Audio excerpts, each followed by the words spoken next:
Hello guys, welcome to the Avis Tutors for Online Education. Please do subscribe and press the bell icon for more videos. Also like and comment to the videos. Start करने लगे हैं question number 7। Question number 7 में हमें कह रहा है कि x plus 3 into x minus two, यानी ये दोनों number is the HCF of px and qx। हमें बता दिया गया कि HCF इन दोनों का ये है, बस हमने k और l की वैल्यू फाइंड करनी है। अब इसमें हम क्या करेंगे, जिस तरह हम लोगों ने क्वेश्चन नंबर 6 में किया था। क्वेश्चन नंबर 6 में हमें क्या बता दिया गया था, वहाँ पे x plus 3 x minus two की जगह पे सिर्फ x प्लस 4 था और हमें बता दिया गया था कि वो इसका HCF है।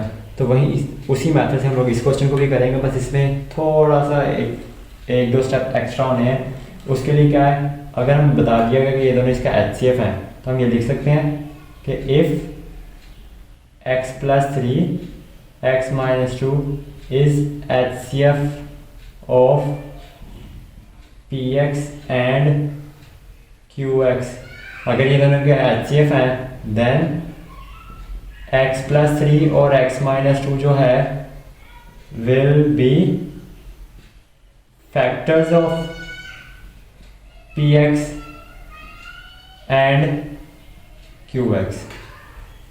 ये बात मैंने क्या लिखी है कि अगर x प्लस 3 और x माइनस 3 इन दोनों का HCF है, HCF वही निकलता है जब हम इनके फैक्टर्स बनाए। फैक्टर्स बनाने के बाद जो कॉमन निकलता है उसे हम HCF कहते हैं। तो कॉमन निकल रहा है यानी इसके फैक्टर्स होंगे, px के भी कुछ फैक्टर होंगे, qx के भी फैक्टर होंगे। उन दोनों फैक्टर्स में कॉमन निकला हुआ है x प्लस 3 और x माइनस टू। तो मैंने कह दिया कि अगर हम उन्होंने गिवन कर दिया कि ये HCF है तो HCF होने की बेसिस पे ये तो क्या होगा, px और qx के फैक्टर भी होंगे। तो अगर ये फैक्टर होंगे तो आगे क्या हो सकता है, देन इनको इक्वल टू 0 पुट करके जो भी हम वैल्यू निकालेंगे वो क्या बनती होगी, इनका रूट बनती होगी। तो हम कैसे लिखेंगे, then x plus 3 equals to 0 plus 3 side जाके बन जाएगा माइनस 3। ये पुट करने में हमारे पास क्या निकलना चाहिए, अगर मैं p, अब इस चीज़ में जो मैं आप लोगों का था एक्स्ट्रा स्टेप है वो क्या है कि अब इधर x का आंसर आ गया माइनस 3। पिछले क्वेश्चन में हमने देखा था px या qx किसी में भी वैल्यू पुट करें आंसर 5 ही निकल रहा है। यहाँ पे हम लोग क्या चेक कर सकते हैं कि माइनस 3 है तो माइनस 3 हम इसमें नहीं पुट कर सकते, क्योंकि अगर मैं इसमें माइनस 3 पुट करूँगा तो माइनस 3 प्लस 3 होके ये 0 आगे बेशक जो मर्जी आंसर आता हो, लेकिन 0 की वजह से सारा कुछ 0 हो जाएगा तो हमें k की वैल्यू मिलेगी नहीं। इसलिए हम x वाली वैल्यू px में नहीं पुट कर सकते जो माइनस 3 आई है। तो इसलिए मैं इसको किस में पुट करूँगा, qx में। यानी qx में अगर q माइनस 3 पुट करूँगा तो आंसर मेरे पास क्या निकलना चाहिए, 0।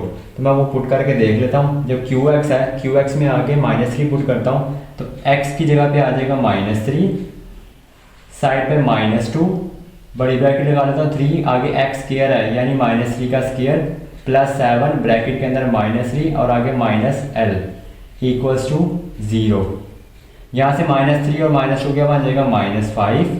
यहाँ पे 3 वैसे रहेगा, माइनस 3 का स्क्वायर 9 प्लस माइनस माइनस 7 3 का 21 माइनस l इक्वल्स टू 0। ये माइनस 5 अपनी जगह पर रहेगा, 3 9 27 minus 21 minus l is equals to 0। Minus 5 को 0 के साथ जाके डिवाइड करवा दें तो माइनस 5 खत्म हो जाएगा, 0 हो जाएगा। 27 माइनस 21 करें तो हमारे पास आ जाता है 6 माइनस l इक्वल्स टू 0। इस स्टेप में मैंने दो काम किए हैं, क्या, एक तो माइनस 5 को 0 से डिवाइड भी करवाया और 27 माइनस 21 भी कर लिया। यहाँ से अब देखें तो हमारे पास क्या बन रहा है कि 6 माइनस l है, मैं 6 को इधर ही रहने दूँ, माइनस l इक्वल के दूसरी तरफ जाएगा, पॉजिटिव l बन जाएगा। यहाँ से हमें l की वैल्यू मिल गई। अब हमें l की वैल्यू तो मिल गई है, अब k की वैल्यू निकालनी है। k की वैल्यू निकालने के लिए यहाँ पे हमने HCF में दो रूट्स थे, x प्लस 3 और x माइनस 2। मैंने x प्लस 3 को इक्वल टू 0 पुट किया है। अब मैं यहाँ पे शुरू करूँगा and x minus 2 equals to 0। x minus 2 equal to 0 put करूँगा, यहाँ से मेरे पास आंसर आएगा x इज इक्वल्स टू 2। अब यहाँ पे मैंने qx में पुट किया था, अब मैं qx में 2 नहीं पुट कर सकता। अगर मैं 2 पुट करूँगा 2 माइनस 2 0, 0 इंटू सब कुछ खत्म हो जाएगा, इसलिए 2 वाली वैल्यू यहाँ पे पुट करेंगे। और वैसे भी हमने l की वैल्यू निकाली था, हम इसमें वैल्यू क्यों पुट करेंगे दोबारा l की वैल्यू निकालने के लिए, तो हम इसमें पुट करेंगे ताकि k की वैल्यू आ जाए। तो अब P2 का आंसर क्या निकलेगा, 0, यानी इसका रिमाइंडर 0 बनेगा। तो हम लोग यहाँ पे डायरेक्ट पुट करके देख लेते हैं कि x की जगह पे 2 प्लस 3, आगे ब्रैकेट 2, आगे x का स्क्वायर है यानी 2 का स्क्वायर माइनस 3 एक्स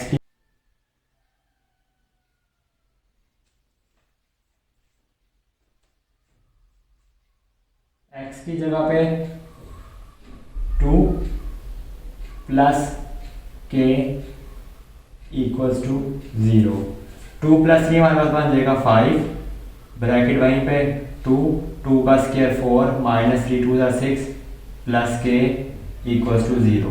अब 5 0 से डिवाइड हो जाएगा उधर जाके वो 0 बन जाएगा, अंदर 2 4 8 माइनस 6 प्लस के इक्वल्स टू 0।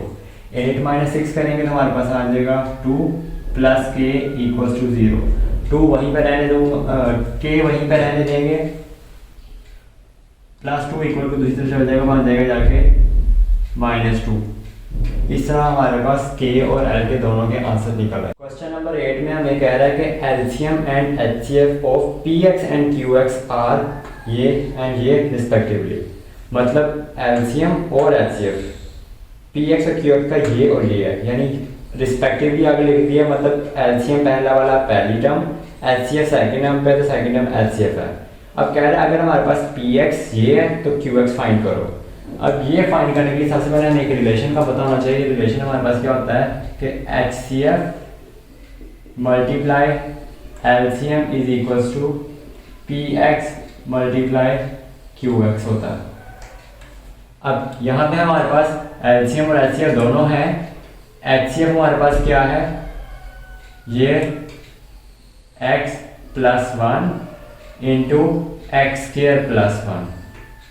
वहीं पे हमारे पास एलसीएम भी है। एलसीएम हमारे पास क्या है 2 into x 4 minus 1। P x भी हमें गिवन है। पी एक्स क्या है हमारे पास x cube plus x square plus x plus 1, और हमारे पास क्यू एक्स भी है। अब क्यू एक्स वहीं पर रहेगा, ये सारा कुछ लाकर हम इस साइड पे डिवाइड करवाएंगे। डिवाइड करवाने से पहले मैं क्या करता हूँ, इसको मल्टीप्लाई करवा देता हूँ। एक्स को एक्स से मल्टीप्लाई किया, एक्स एक्स एक्स 1 और पावर 2 मिलकर 3 बन गई। सिमिलरली आगे एक्स जब 1 से मल्टीप्लाई होगा एक्स, इधर 1 एक्स स्क्वायर से मल्टीप्लाई होगा x square, 1 1 multiply 2 x 4 minus 1 is equal to x cube plus x square plus x plus 1 multiply by q x as it is रहेगा।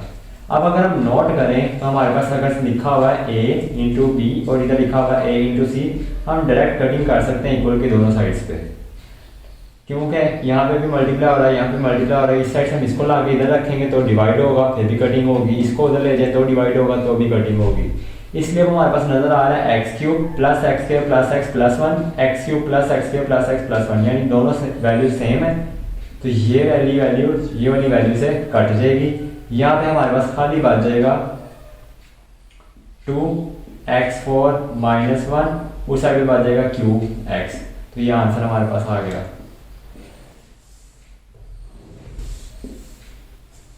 क्वेश्चन नंबर 9 की तरफ चले। क्वेश्चन नंबर 9 में हमारे पास पिछले क्वेश्चन में एलसीएम और एचसीएफ दिया हुआ था और पीएक्स दे के कहा था क्यूएक्स फाइंड करो। इसमें हमें पीएक्स और क्यूएक्स दिया हुआ और एचसीएफ दिया हुआ, कह रहे हैं एलसीएम फाइंड करो। फॉर्मूला दोबारा से वही यूज होना है, HCF multiply LCM is equals to p x multiply q x. HCF हमारे पास है, एचसीएफ की जगह वैल्यू पुट कर लेंगे जो कि है 10 into x plus 3 x minus 1 multiply LCM हमने फाइंड करना है, वो वहीं पर रहने देते हैं। पी एक्स की जगह पे हमारे पास क्या है 10 x square minus 9 x square minus 3x plus 2 multiply q x की जगह पे हम लोग लिख लेते हैं 10x x plus 3 x minus 1 का स्क्वायर। अब हम लोग ने एलसीएम फाइंड करना है तो एलसीएम इधर ही रहेगा, बाकी वो वाली साइड ऊपर ही लिखते हैं दोबारा 10 x square minus 9 x square minus 3x plus 2 multiply 10x x plus 3 x minus 1 का स्क्वायर ओवर 10 एक्स प्लस 3 और एक्स माइनस 1। मैं चाहता तो इसको भी इधर ही डायरेक्ट काट सकता था जिस तरह पिछले क्वेश्चन में काटा है, लेकिन आप लोग ये आसानी के लिए यहाँ पे दोबारा लिख दिया है। अब ऊपर सारा कुछ मल्टीप्लाई हो रहा है, इसलिए नीचे वाला 10 ऊपर 10 से कट जाएगा। x प्लस 3, ये x प्लस 3 पड़ा उससे कट जाएगा। x माइनस 1 इधर स्केयर में पड़ा हुआ स्केयर से कट जाएगा, पीछे एक x माइनस 1 बच जाएगा। अब मैं दोबारा एलसीएम लिखना चाहूँ जो हमारे पास बचा था वो क्या होगा, ये 10x, यहाँ पे बचा x स्केयर माइनस 9 और फिर ये x माइनस 1 एंड पे x square minus 3x plus 2। अब हम यहाँ पे छोड़ दें तो भी आंसर है, अगर इसकी मिड टर्म ब्रेकिंग कर लें तो भी आसानी के लिए या बुक का आंसर सेम करने के लिए मिड टर्म ब्रेकिंग कर लेते हैं। यहाँ पे हमारे पास है x square minus 2x minus x plus 2, minus 3 को ब्रेक करना था प्लस 2 बनाने के लिए, माइनस 2 माइनस 1 माइनस 3 बनेगा, माइनस 2 को माइनस 1 से मल्टीप्लाई करने पे पॉजिटिव 2 भी बनेगा। यहाँ पे 10x x square minus 9 x minus 1 as it is रहेगा। पहली दो वैल्यूज में से x कॉमन है तो पीछे बचता है x माइनस 2, अगली दो वैल्यूज में से माइनस 1 कॉमन है उनमें से बचेगा x माइनस 2। यहाँ पे 10x x square minus 9 x minus 1, यहाँ पे x माइनस 2 में अगर दोनों में से कॉमन ले लो पीछे यहाँ पे बचेगा x और यहाँ बचेगा माइनस 1। अब मैं नोट करूँ तो 10x आगे x minus 2 x minus 1 x minus 1 दो दफ़ा लिखा हुआ है x माइनस 1 का स्केयर और ये x स्केयर माइनस 9 आंसर आ गया। और ये हमारे पास एलसीएम है गिवन क्वेश्चन का। बुक के पीछे भी सेम आंसर ये है। वैसे आप लोग यहाँ तक छोड़ दें तो भी आसान आंसर आ गया हुआ है, लेकिन अगर वो कह देते हैं सिंप्लीफाई तो सिंप्लीफाई में मतलब आपको पता फिर आपने लोएस्ट फॉर्म तक पहुँचाना होता है जिससे आगे सोल्व ना हो सकता हो। इसके आगे भी सोल्व हो सकता है अगर हम इसका मिड टर्म इसके अंदर ए स्केयर माइनस बी स्केयर वाली फॉर्म बनाएं या इसका फॉर्मूला ओपन करके अपन सबको मल्टीप्लाई करें, वो तो फिर ये कि क्वेश्चन के स्टेप बढ़ा लें जितने मर्जी बढ़ा सकते हैं। अब हम क्वेश्चन नंबर 10 की तरफ चलें तो क्वेश्चन नंबर 10 में अब क्वेश्चन फाइंड किए नहीं है, मैं 10 का पूरा क्वेश्चन नहीं लिखा। उसमें हमें कहा गया let the product of LCM and HCF of two polynomials be this, यानी अब हमें एलसीएम और एचसीएफ की जो अलग अलग वैल्यू दी होती थी बाद में उसका प्रोडक्ट फाइंड करते थे, अब हमें उसके पहले ही प्रोडक्ट गिवन है। तो वो हमारे पास क्या गिवन है कि x प्लस 3 का स्केयर x माइनस 2 और x प्लस 5, ये एलसीएम एंड एचसीएफ की प्रोडक्ट गिवन है। और आगे हमें पॉलिनोमियल px और qx दोनों अलग अलग गिवन है और कह रहे हैं आपको k की वैल्यू फाइंड करो। तो हमें यहाँ पे px क्या गिवन है x प्लस 3 x माइनस 2 और qx हमें क्या गिवन है x square plus kx plus 15। अब हम लोग दोबारा उसी तरह पहले अपना वो फॉर्मूला लिख लेते हैं। हमारे पास क्या होता है एलसीएम मल्टीप्लाई एचसीएफ और px multiply qx। LCM into HCF जो है हम वो वैल्यू लिख लेंगे। हमारे पास है x प्लस 3 उसका square x minus 2 x plus 5, px की जगह पे हमें गिवन है x plus 3 x minus 2, qx की जगह पे हमें क्या गिवन है x square plus kx plus 15। अब ये चीज़ें दी जाती है, मैं इसको पहले ला के डिवाइड करवा देता हूँ कि मल्टीप्लाई हो रहा है x प्लस 3 का square x minus 2 x plus 5, इसके साथ नीचे आके डिवाइड हो जाएगा x प्लस 3 और x माइनस 2, इधर आ जाएगा खाली x square plus kx plus 15, x minus 2 से कट गया, x प्लस 3 स्केयर था तो एक से कट जाएगा, एक पीछे बच जाएगा, इधर बचा x प्लस 3 और x प्लस 5, यहाँ पे x square plus kx plus 15 as it is आ जाएगा। इधर मल्टीप्लाई करवाता हूँ, x को x से करवाया x स्केयर, x को 5 से करवाया 5x, 3 को x से करवाया 3x, 5 को 3 से करवाया 15, x square plus kx plus 15, यहाँ पे x square 5 plus 3 8x plus 15। अब ये वाली जो वैल्यू है मैं उठा के सारी इस साइड पे ले आता, सिर्फ kx के इधर आएगा प्लस x स्केयर, इस साइड पे आएगा माइनस x स्केयर प्लस 15, इस साइड पे आएगा माइनस 15, इधर आ जाएगा खाली kx। अब नोट करेंगे plus x square minus x square cut गया, प्लस 15 माइनस 15 कट गया, यहाँ पे हमारे पास बचेगा 8x is equal to kx। हम इक्वल के दोनों साइड से k खत्म कर दें, x खत्म कर दें तो हमारे पास सिर्फ बचेगा k which is equal to 8। इधर 8 रहेगा, इधर k रहेगा, तो हमारे पास k की वैल्यू आ गई 8। क्वेश्चन नंबर 11 है हमारे पास। क्वेश्चन नंबर 11 में कह रहे हैं Waqas wishes to distribute 128 bananas and 176 apples, कि वकास बनानास और एप्पल्स को डिस्ट्रीब्यूट करना चाहता है among certain number of children, यानी कुछ बच्चे हैं उनके बीच में इक्वली डिस्ट्रीब्यूट करना चाहता है।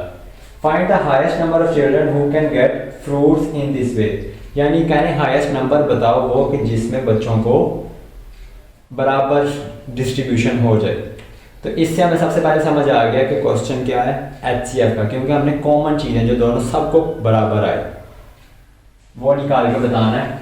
हमारे पास सिर्फ नंबर ऑफ बनाना और नंबर ऑफ एप्पल्स हैं, तो हम इधर क्या यूज़ कर सकते हैं, डिवीजन मेथड यूज़ कर सकते हैं। 128 बाहर रखें, 176 अंदर रखें। 128 को 1 से मल्टीप्लाई करेंगे 128 आ जाएगा। अब 176 में से 128 माइनस करें तो हमारे पास आंसर आता है 48। 6 में से 8 नहीं जाते, 7 कट करेंगे, ये बनेगा 6, ये बन जाएगा 16। 16 में से 8 गए तो 8, 6 में से 2 गए तो 4। अब जब 48 128 से छोटा हो गया तो ये नंबर इधर उठ के आ जाएगा, 128 बन जाएगा। अब 48 को हम लोगों ने किसी ऐसे नंबर से मल्टीप्लाई करना है, या तो 128 आ जाए या 128 से छोटा नंबर आए। तो 48 को मैं 2 से मल्टीप्लाई करूँ तो मेरे पास नंबर आता है 96। 96 अब 8 में से 6 जाए तो 2, 12 में से 9 जाए तो 3, 32 48 से छोटा हो गया। अब 48 उठेगा इस साइड पे आ जाएगा, 32 का टेबल पढ़े, 32 1 जा 32, 32 2 जा 64 बन जाता है। वो फिर बड़ा हो जाता है, मैं सिर्फ 32 1 जा 32 करूँगा। 8 में से 2 जाएंगे 6, 4 में से 3 जाएंगे 1। अब 16 32 से छोटा हो गया तो 32 उठ के आगे आ जाएगा 16। 16 के टेबल में 16 1 16, 16 2 जा 32, यानी 16 2 पे जाके ये टेबल पूरा डिवाइड कर रहा है 32 को। तो हमारे पास मैंने आप लोगों को पहले भी ये क्वेश्चन इस तरह के डिवीजन मेथड से करवाए हैं, बताया कि जो आंसर हमें 0 दे तो वो नंबर हमारे पास HCF होता है। अगर हमें 16 आंसर 0 दिया है तो हम कहेंगे कि नंबर ऑफ चिल्ड्रन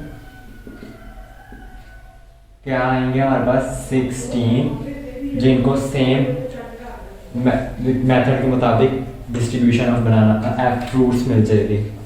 इस तरह हमारी ये एक्सरसाइज भी ख़त्म हो गई है। अगर आपको वीडियो में कुछ भी समझ आया और वीडियो पसंद आई हो तो वीडियो को ज़रूर लाइक करें, चैनल को सब्सक्राइब करें।